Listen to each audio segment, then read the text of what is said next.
All right, hey, unprofessional video here. We didn't find any videos on the 250 XCF W KTM. It's 2008.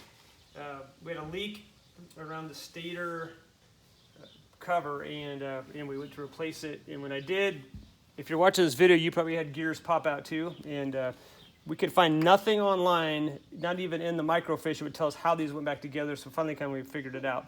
The big gear, which goes to your flywheel, has two bearings in it. Ours came apart, bearings went everywhere, so there's two bearings, but you have to put this in first, like this. You can't stick it in the cover. So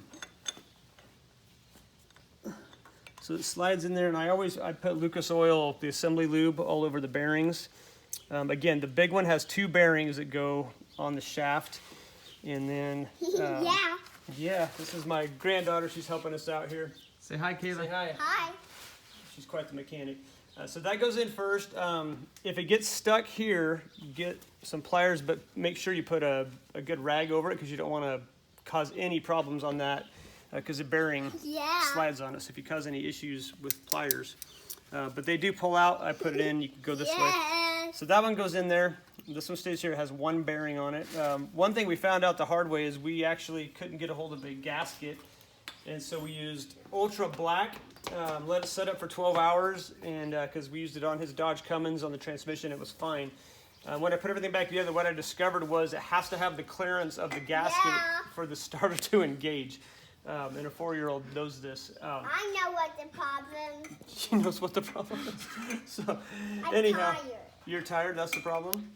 Mm-hmm. Okay. And it's broken. So anyway, we had to order a gasket from the bike shop, and it's about $10, so it's not too bad. So anyway, it has to have that clearance in order for the starter to engage. It binds it up if you just try to use silicone or Ultra Black. So anyways, we're gonna put it back together, and it should be fine. So hopefully this helps you. Again, the small gear goes on the shaft right here, and again, make sure you put lubricant on there.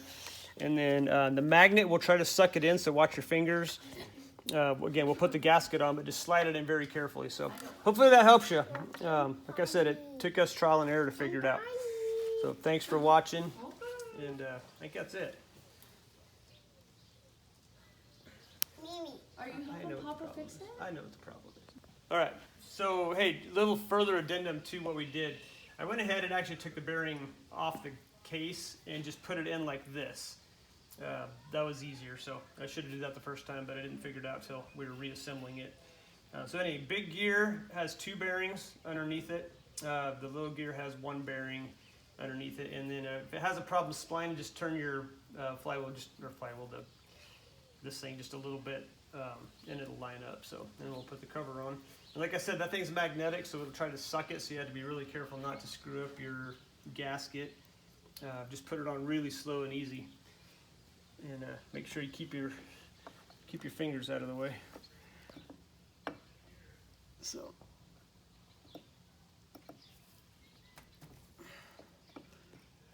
Yeah, it'll go. All right, and one more thing is when you line it up, just make sure you go real easy, and then just use a rubber hammer just to barely tap it. One thing my son did was he put the bolt pattern on cardboard.